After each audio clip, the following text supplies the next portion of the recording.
So I'm working on the Romulan bird of prey, and I've been sanding the round nacelles here, and I flatten them a bit. That's the one problem when you are sanding rounded surfaces. As you go through and sand all the seam lines, you have a tendency, because this is flat, you're going to flatten off the round edges of the model.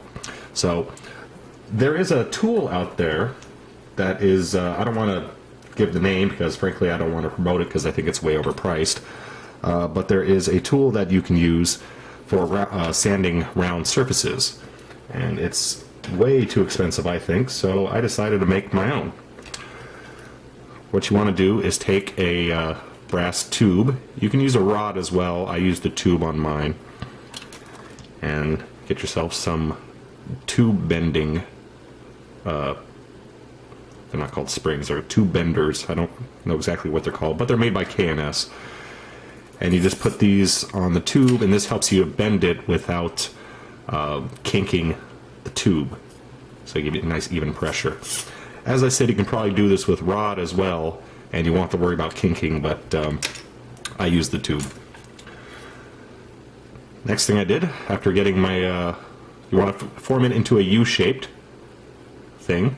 After doing that, just cut the bottom so it's flush. I had to trim one side because I didn't bend it exactly perfectly. Next, I simply glued some little push pins into the ends of the tube. Little thing of push pins. And they act as stoppers.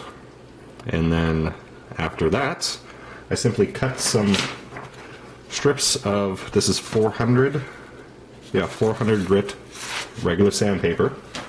Cut it into a strip slightly longer than your little jig here, like this, and you just form it around the ends of your U and super glue it into place.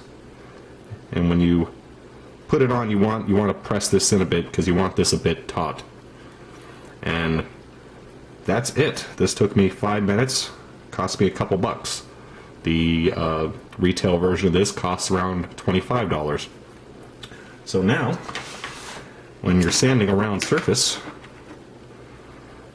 like this, this creates even round pressure. So rather than sanding flat, it's following the curve of the rounded piece. So now I do not have to worry about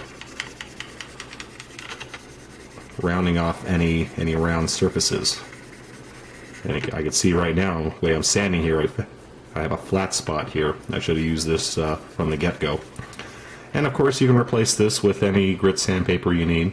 So for the final step, I'll step up to maybe some 600 or something and sand the rest. And this thing I could use on all the corners now. I could use it on the back so I don't flatten this off, and anything else I need. This is really good for like sanding bombs for aircraft, or you know, that round bottom on the Starship Enterprise. Whatever you need. Perfect for sanding round surfaces. And cost me, well, I had the tube benders. The tube itself was about $1. Sandpaper was a couple bucks, but then again you see how much little I'm using here, so it's a couple cents worth of sandpaper. And the pins, again, a couple cents. So cheap, easy to use, lasts me forever.